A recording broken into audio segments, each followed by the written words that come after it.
Noam Chomsky जो बहुत बड़ा लिंग्विस्ट और फिलोसोफर है, उसका इस पर क्या व्यू है? वो कहता है एआई जो है वो सिर्फ इंडक्टिव रीजनिंग कर सकता है, वो केपेबल ही नहीं है ट्रू नॉलेज हासिल करने की और वो नॉलेज ट्रांसफर करने के लिए, क्योंकि वो ये कहता है कि जो हकीकी इल्म होता है, ट्रू नॉलेज होता है, वो एक्सप्लेनेटरी पावर रखता है। उसके पास एक ताकत होती है कि वो हर चीज को लेयर बाय लेयर अनफोल्ड करके आपको बताए, और वो करता है डिडक्टिव रीजनिंग, यानी कि हर चीज में एक डिडक्शन फाइंड करने की कोशिश करता है, सोल्यूशन ओरिएंटेड होता है, और थ्योरी फॉर्मेशन भी कर सकता है, यानी कि वो थ्योरी भी बना सकता है। एआई ये सब नहीं कर सकता। एआई सिर्फ क्या करता है, पैटर्न्स को रिकॉग्नाइज करता है और उसी को रेप्लिकेट करना शुरू कर देता है।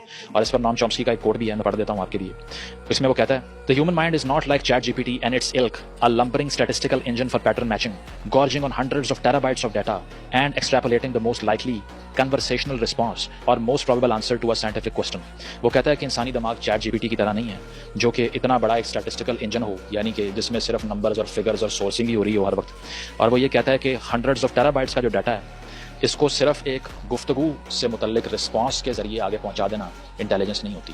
ठीक है, वो सिर्फ और सिर्फ इंफॉर्मेशन का एक ऐसा इस्तेमाल है जो कि एक लफ्ज़ों का सलाद बना के आपको पेश करी जा रहा है। ना उसको उसके ऑब्जेक्टिव का पता है और ना उसको ये मालूम है कि उसका पर्पस क्या है। एक और जगह वो ये कहता है कि जो मशीन लर्निंग होती है वो डिस्टिंग्विश नहीं कर पाती, तफरीक नहीं कर पाती कि what is, what could be and what could not be, यानी कि दुनिया में असल में क्या है, क्या हो सकता है और क्या नहीं हो सकता। ये सारा मैदान ही नहीं है आर्टिफिशियल इंटेलिजेंस का। वो प्रोबेबिलिटी की गेम खेल खेल के आपको फीड करता रहेगा कि ये भी हो सकता है, ये भी हो सकता है, लेकिन रियलिस्टिक एनालिसिस नहीं कर सकता।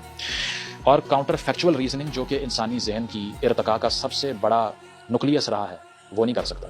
जो फैक्ट्स उसको फीड ही नहीं किए गए, उसकी लाइंस से अगर वो कुछ जनरेट भी कर ले तो उससे बाहर नहीं आ सकता। जो फैक्ट उसको फीड किए जाते हैं, जो फैक्ट एआई को फीड किए जाते हैं, वो उसकी लाइंस में ही कुछ तख्लीक कर सकता है, उससे बाहर तख्लीक नहीं हो सकती।